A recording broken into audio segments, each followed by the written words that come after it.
तर तुला ही इन्स्पिरेशन कुठून आली की मला हे युट्यूब चॅनल खोलायचंय, मला करायचं असं चॅनल सगळं? हे बघा, पहिलं तर मला कोणी सांगायची गरजच पडत नाही काही. म्हणजे मी आतूनच अशी बाई आहे ना की बसू शकत नाही मी बिना फालतूची. मला काहीच करता नाही आलं ना तरी सुद्धा मी बसत नाही, मोकार बसत नाही मी. मला मोकार बसायला आवडत नाही. माझं काही ना काही चालूच असतं. जेव्हा मी हे सगळं करत नव्हते ना तेव्हा पण घरामध्ये काहीतरी हे करा काहीतरी ते करा असं हे माझं चालूच होतं. हे कधीच आहे, हे कधीच आहे. तर मग मी काय करायचे, काही ना काही करत राहायचे. आणि असंच शांत नाही बसायचं. एक मी तेच सांगते, मी तुम्हाला शांत नाही बसवतो तुम्हाला कधी. मी काय करायला गेलते, गेले होते एक ब्लॉग काढायला असाच. तर मी काय केलं मग, ब्लॉग काढता काढता एक रेसिपीच बनवली आणि ती रेसिपी झाली पूर्ण. तर ती रेसिपी मी काय केलं मग, ती पूर्ण मी एडिटिंग केली आणि ती टाकून दिली माझ्या इंस्टाग्राम आयडीवर. ती इंस्टाग्राम आयडी 5 वर्ष पुराणी होती. त्याच्यावर मी काही पण टाकत होते, मिक्स काही पण कुठलं पण कंटेंट. आणि मग मी असं टाकत गेले ना, अरे अरे अरे अरे अरे, तुम्ही काय करू राहिले घाणवणे. आणि मग काय झालं, ती थोडीशी व्हायरल गेली. व्हायरल म्हणजे जिथं 200-300 व्ह्यूज येत असतात ना आपल्या रेग्युलर व्हिडिओला, तिथं त्याला चांगल्या 10,000 व्ह्यूज आल्या. म्हणजे मग मला काय वाटलं, काहीतरी ग्रोथ दिसते बुवा, आहे ना. मग मी लगेच दुसरा पण बनवला. म्हटलं चला डेली आपलं जेवण बनवतो ना त्याचा एक शॉर्ट काढून घेतला होता. भाजी बनवून घेतली, स्पेशल काय नव्हतं बनवली, जी रेग्युलर भाजी खातो ना आपण तसं बनवलं होतं. आणि मग त्याच्यानंतर अरे चुप राहा ना तुम्ही, इंटरव्ह्यू चाललाय माझा.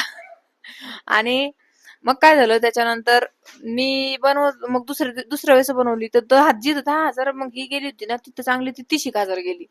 तर मग आणखीन कुठेतरी आतमध्ये आलं ना की अरे आपले व्हिडिओ जाऊ राहिले ते यार. मग माग नाही घ्यायचं आता. आणि मला तसा इंटरेस्ट होता, मी व्हिडिओ जायचीच वाट बघत होते काही ना काही. कोणतं कुठलंही कंटेंट जावं, कुकिंगच असं नाही. मी स्वतःचे रील बनवायचे गाण्यावर, मी कुठं देवाचेच टाकायचे, काही पण करायचे.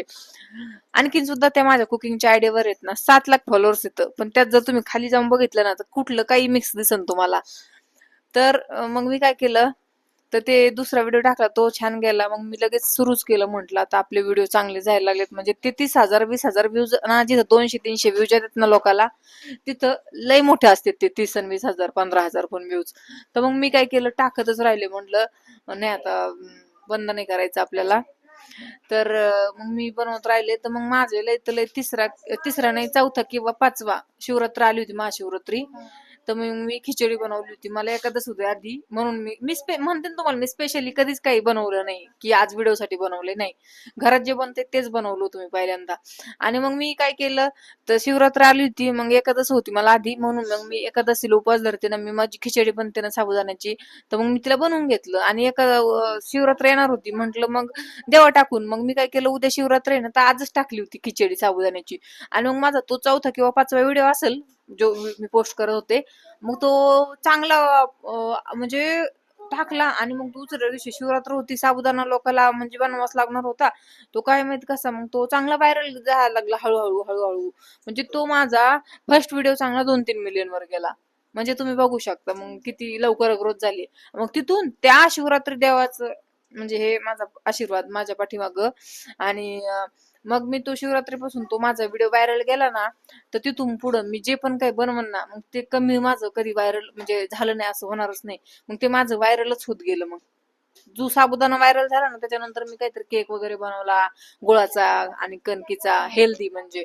मग तिथून तिथून पुढे ना माझं म्हणजे असे एखाद्या लाखाच्या वरच जायचे आणि मिलियन वर जायचे. 1 लाखाच्या आतमध्ये व्हिडिओच राहिला नाही. आणि मग काय, मग तिथून माझा सुरू प्रवास झाला ना, तर तो माझा 15 दिवसात 10,000 फॉलोअर्स झाले. 15 दिवसात माझ्या आज पण लक्षात येते गोष्ट. 15 दिवसात 10,000 फॉलोअरचा टप्पा माझ्या फॅमिलीचा मी पार केला. त्याच्यानंतर मला वाटतं तो 10,000 आणि लगेच पुढच्या एखाद्या महिन्यामध्ये 50,000 झाले. आणि परत पुढच्या एखाद्या किंवा 1.5 महिन्यात 1 लाख झाले. 2 महिने पकडा बुवा, म्हणजे वेळच नाही लागलाय सगळ्या गोष्टीला.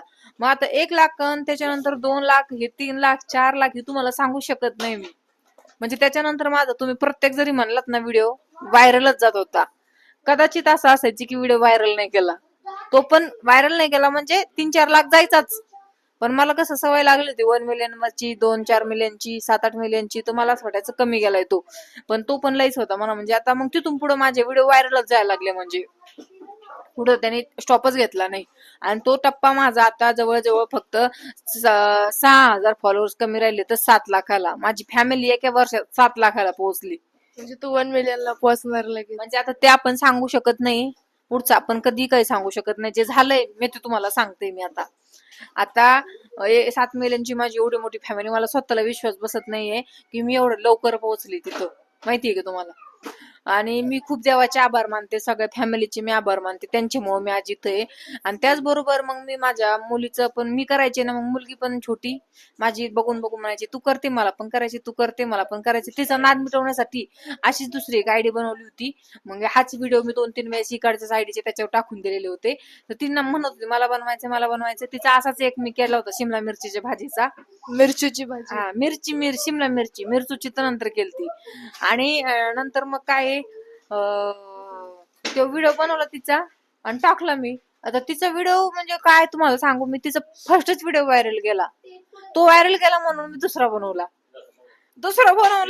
तुम्हाला काय सांगू, मी दुसरा एवढा गेला ना की 30 मिलियन वर गेला व्हिडिओ एका दिवसात. 30 मिलियन म्हणजे दमादमाने गेला, पण तो आहे ना एका दिवसात 10 मिलियन गेला. आणि तो आहे ना म्हणजे तुम्हाला काय सांगू मी, एका दिवसात 10,000 फॉलोअर्स झाले होते. म्हणजे जिथं 100 फॉलोअर्स होते का तिथं डायरेक्टली 10,000 फॉलोअर्स झाले ते एका व्हिडिओने. मग ती फेमस झाली आणि आम्ही तिथून तिचा पण कंटेंट सुरू केला. मग आम्ही तिथं थांबलो नाहीत. म्हणजे तिथं थोडं कमी पोस्ट होते, आता 7-8 दिवसात एखादीच पोस्ट होते. पण तिचा पण असं ग्रोथ झाली की जो पण व्हिडिओ टाकेल ना तो व्हायरलच आहे. आणखीन पण कुठं 1 लाखाच्या आतमध्ये एक पण व्ह्यू सापडणार नाही तुम्हाला त्या चॅनलवर. फक्त काय थोड्या 30-40 पोस्ट असत्या ना आणि 1.5 लाख फॉलोअर्स येतं. माहितीये का? तुम्हाला आता मी पुढचं आहे ना पुढच्या भागात सांगते, पण जेवढं सांगितलं तेवढं भरपूर आहे. तुला कधी वाटलं होतं का की तू छोटी होती मी एवढी फेमस होईन? नाही तुझ्या मोबाईल वाटलं होतं का? नाही मला मी कधी वाटलंच नाही. पण जे मला वाटतंय ना मी तुम्हाला पुढच्या भागात नक्की सांगेन मला काय वाटत होतं लहानपणी, मी कशी होते ते. तुम्हाला जर इंटरेस्ट असेल ना तर मी पुढच्या इंटरव्ह्यू मध्ये नक्की सांगेन.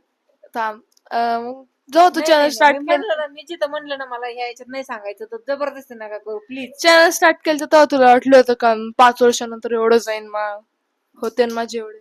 नाही याचं मीच तुम्हाला आधी काय म्हणलं, तुम्ही काय डोक्याने पागल बिगल आहेत का? मी तुम्हाला काय म्हणलं, पुढचं आपण कधीच सांगू शकत नाही.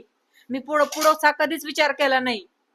मी जे आता काय होतं ना म्हणजे जे झालंय ना ते सांगते मी तुम्हाला. पुढं काय होईन मी कधी आशा नाही लावली आणि आणखीन पण लावत नाही.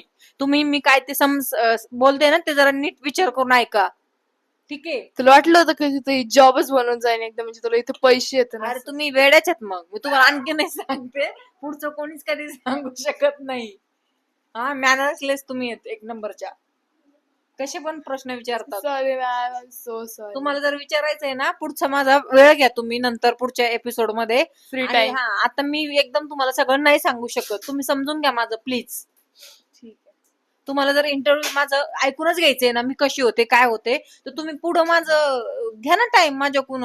काय म्हणतात त्याला, अपॉइंटमेंटला काय म्हणतात? हा ती घ्या माझी तुम्ही.